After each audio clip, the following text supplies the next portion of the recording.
Thank you. प्रशिक्षणार्थियों, लिंग समानता के उपायों के अंतर्गत मैं आपको कल पढ़ा रहा था कि मुस्लिम समाज की सोच में परिवर्तन जब तक नहीं करेंगे लिंग समानता नहीं लाई जा सकती, क्योंकि भारत में एक बहुत बड़ा समुदाय है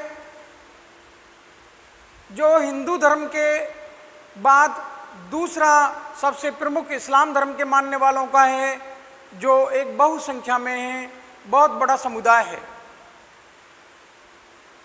जैन समुदाय, सिख समुदाय, ईसाई समुदाय, पारसी समुदाय, इन सबसे अधिक मात्रा में जिस बौद्ध समुदाय, इन सबसे अधिक मात्रा में जिस समुदाय की संख्या है वो है मुस्लिम समुदाय। प्रशिक्षणार्थियों, मुस्लिम समुदाय में हम इस समुदाय को अलग नहीं कर सकते, क्योंकि ये हमारे समाज का एक हिस्सा है और इस हिस्से को जब तक मजबूती नहीं प्रदान की जाएगी देश के विकास में एक बहुत बड़ी बाधा खड़ी ही रहेगी। लिंग समानता में मुस्लिम समुदाय की सोच में परिवर्तन जब तक नहीं किया जाएगा लिंग समानता लाना मुश्किल ही नहीं, नामुमकिन है। प्रशिक्षणार्थियों, मैंने आपको पढ़ाया था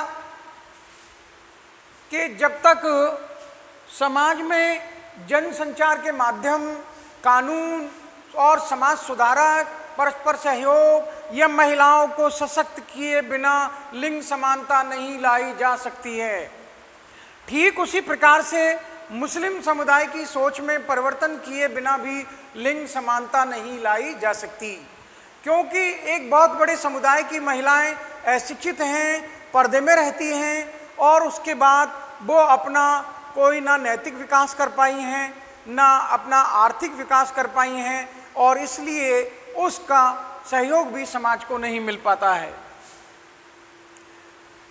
इस्लाम धर्म के संस्थापक पैगंबर हजरत मोहम्मद साहब सल्लल्लाहु अलैहि वसल्लम ने फरमाया कि ऐ लोगों, आप अगर किसी अपने परिवार के मर्द को पढ़ाते हो तो आपने सिर्फ एक ही मर्द पढ़ाया, और आप अपने परिवार की किसी औरत को पढ़ा देते हो तो आप समझ लीजिए कि आपने पूरे परिवार को पढ़ा दिया है। आपका पैगाम बहुत अच्छा है कि अगर पुरुष को तालीम दी जाती है तो उस परिवार का एक व्यक्ति तालीम हासिल करता है, और जिस परिवार की महिला को तालीम दे दी जाती है, महिला को शिक्षित कर दिया जाता है, तो उस समाज की, उस परिवार की, पूरे के पूरे परिवार की तालीम कंप्लीट मान ली जानी चाहिए।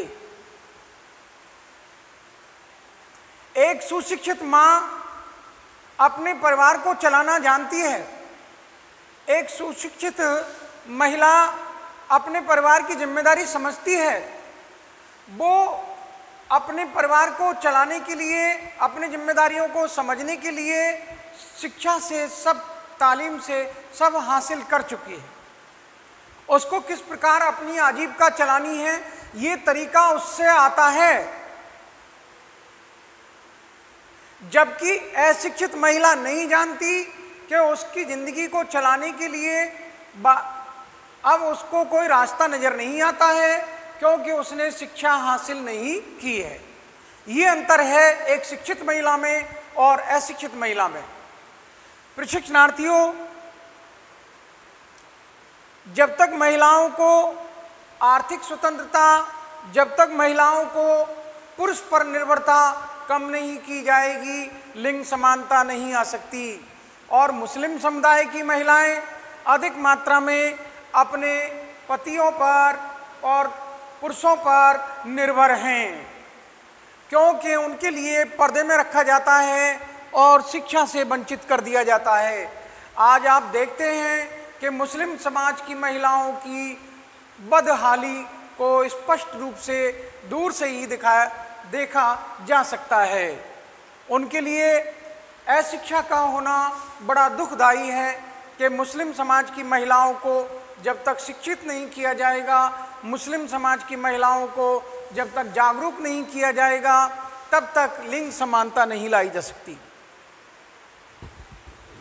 मुस्लिम समाज की बदहाली को दूर करने के लिए मुस्लिम समाज की सोच बदलनी होगी।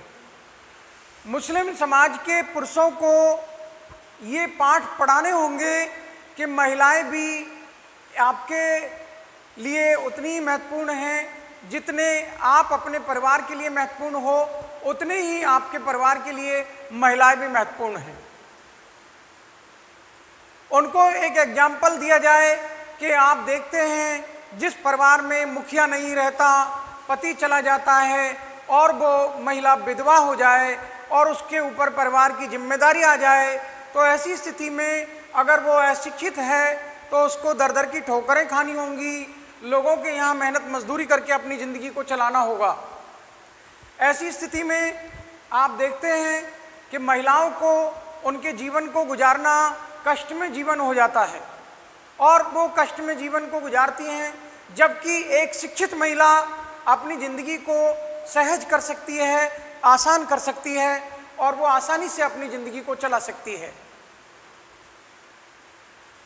मुस्लिम समाज की इस सोच को बदलना होगा और उनके लिए ये पाठ पढ़ाने होंगे कि आप अपनी महिलाओं को पढ़ाइए और उनको सुशिक्षित बनाइए और अपनी ज़िंदगी में जिससे वो बेहतर ज़िंदगी जीना सीख जाएं।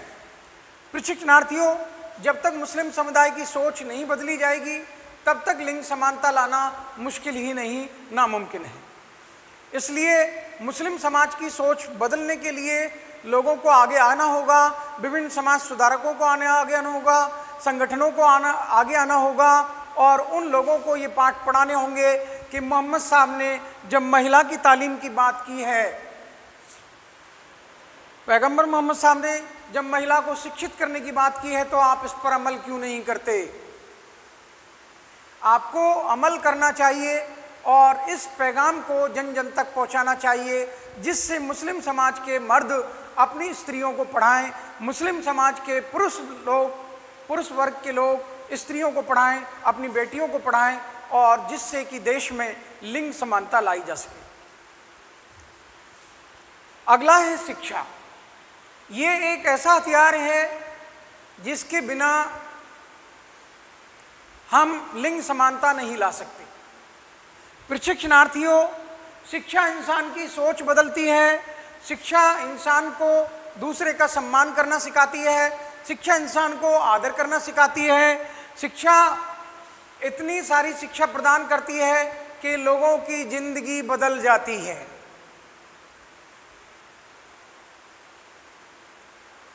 एग्जाम्पल दिया जाता है कि एक बार महर्षि वाल्मीकि, जब वो महर्षि नहीं थे उससे पहले वो लुटेरे हुआ करते थे, लोगों को लूटते थे।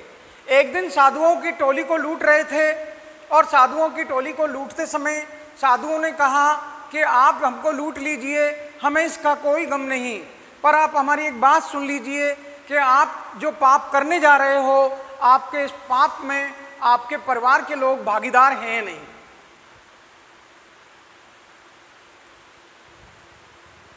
तो महर्षि वाल्मीकि ने साधुओं से पूछा कि इसका पता मुझे कैसे लगेगा? कि जाओ, हम यहीं खड़े हैं, आप अपने घर जाओ, अपने परिवारीजनों से पूछो, अपने सगे संबंधियों से पूछो कि आपके पाप में वो कितने भागीदार हैं। आप उन साधुओं को वहीं छोड़कर और दौड़े दौड़े घर गए, अपनी पत्नी से पूछा कि मैं लोगों को लूटता हूँ, लोगों को ठगता हूँ और जो माल आपको लाकर खिलाता हूँ, क्या आप मेरे इस पाप में भागीदार हो?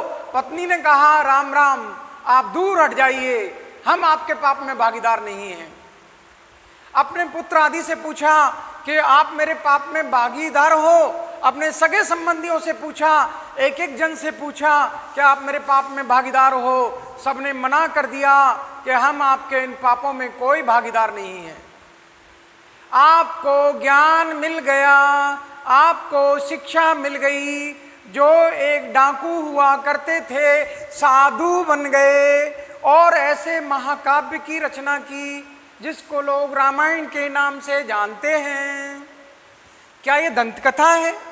प्रशिक्षणार्थियों, ये सत्य कथा है कि शिक्षा से इंसानों की तकदीर बदल जाती है, शिक्षा से इंसानों का चरित्र बदल जाता है, शिक्षा से इंसानों की जिंदगी बदल जाती है। तो शिक्षा इतना बड़ा अस्त्र है कि हम किसी की सोच में भी परिवर्तन कर सकते हैं, बशर्ते उसको शिक्षा प्रदान करके। तो एक डाकू की सोच में परिवर्तन हो गया कि मैं जो पाप कर रहा हूं उसमें मेरे परिवारजन कोई भागीदार नहीं है, तो मैं क्यों ना इन पापों को छोड़कर अच्छाई के रास्ते पर चलूं।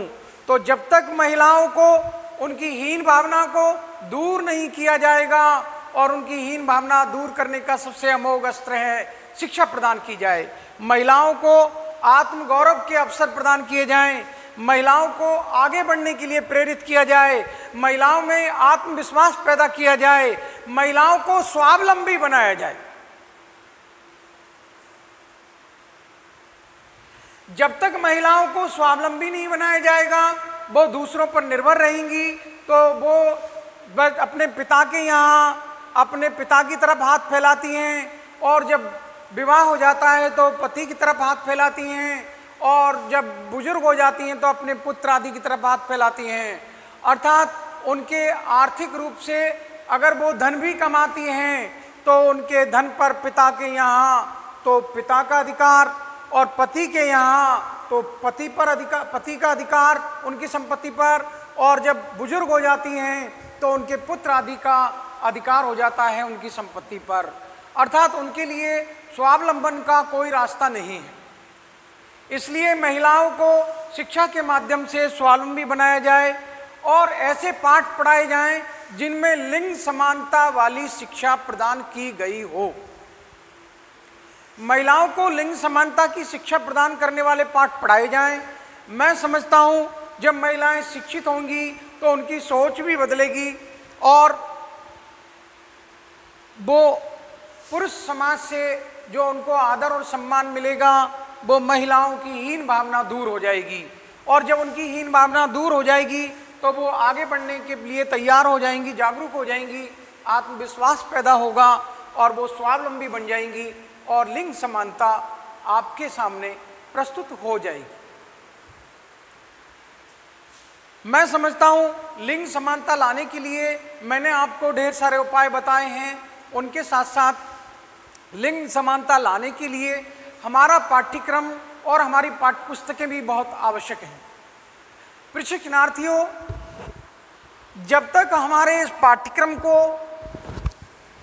जब तक हम अपने इस पाठ्यक्रम को और अपनी पाठ्यपुस्तकों को, हमारी पाठ्यपुस्तकें ऐसी निर्मित की जाएं जिनमें लिंग समानता की बात की गई हो, हमारा पाठ्यक्रम ऐसा होना चाहिए जिसमें लिंग समानता के लिए स्थान हो। अर्थात नेशनल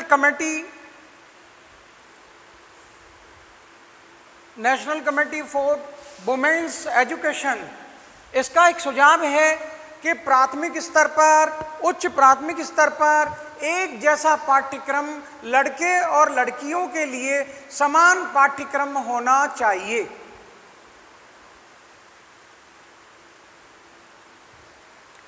प्राथमिक स्तर पर, उच्च प्राथमिक स्तर पर एक जैसा पाठ्यक्रम लड़के और लड़कियों के लिए होना चाहिए।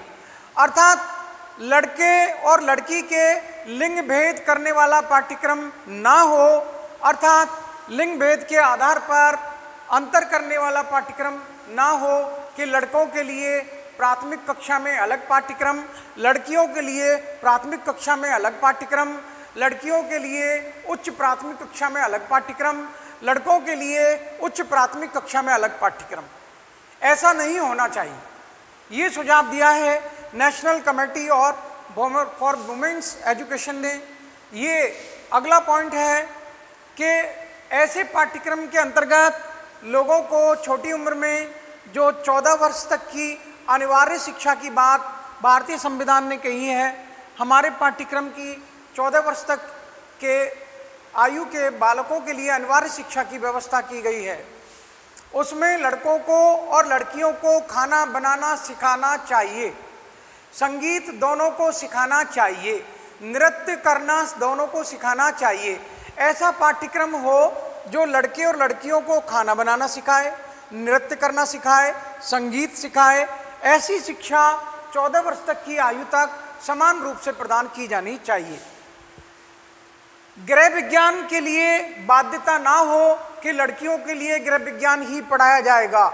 अगर चाहें तो लड़के भी गृह विज्ञान अपना विषय ले सकते हैं। इसमें बाध्यता नहीं होनी चाहिए कि माध्यमिक स्तर पर आप उच्च माध्यमिक स्तर पर गृह विज्ञान लें, ऐसा नहीं, बल्कि लड़कियां गृह विज्ञान पढ़ना चाहें तो पढ़ाएं, ना पढ़ना चाहें तो ना पढ़ाएं।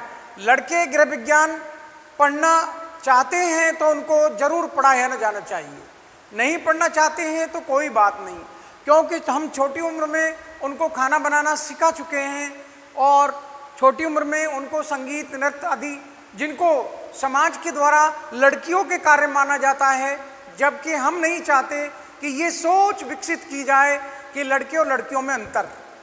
उनको भी वही काम करने सिखाए जाने चाहिए, लड़कियों की तरह गेम्स खेलने के, लड़कियों की तरह लड़कों की तरह गेम्स खेलने के, अर्थात समान रूप से उनका जीवन आगे बढ़ाने के लिए प्रयास किए जाएं, जिससे वो एक दूसरे के खिलाफ भेदभाव करना छोड़ दें। बालकों को उनकी रुचि और योग्यता के अनुसार ही विषय प्रदान किए जाएं। जिन विषयों में उनकी रुचि हो और जिस विषय की वो योग्यता रखते हो वो पाठ्यक्रम में जोड़े जाने चाहिए। राष्ट्रीय शिक्षा नीति 1986 और 1992 में पाठ्यपुस्तकों में, पाठ्यक्रम में, पाठ्यपुस्तक में और शिक्षण सहायक सामग्री में ऐसे लिंग समानता के पाठ जोड़े गए हैं जो लिंग समानता लाने का प्रयास करते हैं। 1986 की राष्ट्रीय शिक्षा नीति 10+2+3 जो लागू की गई थी, उसी के अनुसार 1992 में उसमें और सुधार किया गया और उसमें पाठ्यक्रम, पाठ्यपुस्तकें और शिक्षण सहायक सामग्री, टीचिंग एड्स, शिक्षण सहायक सामग्री के माध्यम से लिंग समानता के पाठ जोड़े गए जो लिंग समानता लाने का प्रयास करते हैं, लिंग समानता को बनाए रखने का प्रयास करते हैं और समाज को एक नई दिशा प्रदान करते हैं। प्रशिक्षणार्थियों, हमारी पाठ्यपुस्तकें, हमारे देश की पाठ्यपुस्तकें ऐसी निर्मित की जानी चाहिए जिससे लिंग समानता को लाने का प्रयास हो। भाषाई जो विषय हैं उनमें महिलाओं की ऐसी कहानियां सुनाई जाएं जो प्रेरणा प्रदान करने वाली हों, महिलाओं के गौरव की गाथाएं, महिलाओं की जो महानता की गाथाएं हैं वो प्रस्तुत की जाएं भाषाई कहानियों के माध्यम से। ऐसी वीरांगनाओं की कहानियां सुनाई जाएं जिनके माध्यम से लोगों में महिलाओं को सम्मान प्रदान करने की भावना जागरूक हो। इतिहास की महान हस्तियों के पाठ पढ़ाए जाएं, उन महान वीरांगनाओं के, महान महिलाओं के जो इतिहास में जिनका नाम दर्ज है। ऐसी महान महिलाओं के नाम जिनका इतिहास में नाम दर्ज है, महारानी लक्ष्मीबाई और सरोजनी नायडू, ऐसी महान इंदिरा गांधी, ऐसी महिलाओं के पाठ पढ़ाए जाएं जिस हमारी पाठ्यपुस्तकों में लिखे जाएं, जिनसे उनकी इतिहास की गौरवपूर्ण गाथाओं से उनका इतिहास भरा पड़ा हो। हम महारानी लक्ष्मीबाई को नहीं बुला सकते, बेगम हजरत महल को नहीं बुला सकते, चांद बीबी को नहीं बुला सकते। ऐसी महिलाओं के पाठ पढ़ाए जाएं जिनका इतिहास भरा पड़ा है उनकी महानताओं से। गणित का पाठ पढ़ाते समय, गणित विषय पढ़ाते समय हमें इस बात का ख्याल रखना चाहिए कि हम जिस पाठ का प्रश्न कर रहे हैं उसमें अब तक हम राम और श्याम के नाम लिखते हैं, अब हमको सीता और गीता का नाम लिखकर संबोधित करते हुए प्रश्न करना चाहिए। माना कि गीता के अनुसार, सीता जी के अनुसार ऐसे उदाहरण दिए जाने चाहिए जिससे लड़कियां अपने आप को गौरवान्वित महसूस करें। इंदिरा गांधी, कल्पना चावला, सरोजनी नायडू ऐसी महान महिलाओं के चरित्र की गाथाएं लोगों तक, जन जन तक पहुंचानी चाहिए। मैं समझता हूं जब तक हमारे पाठ्यक्रम और पाठ्यपुस्तकों को महिलाओं की महानताओं से नहीं भरा जाएगा, लिंग समानता नहीं लाई जा सकती। महिलाओं के लिए, महिलाओं को सम्मान प्रदान करने के लिए पाठ्यपुस्तकों में ऐसे पाठों का निर्माण किया जाना चाहिए। धन्यवाद। Thank you.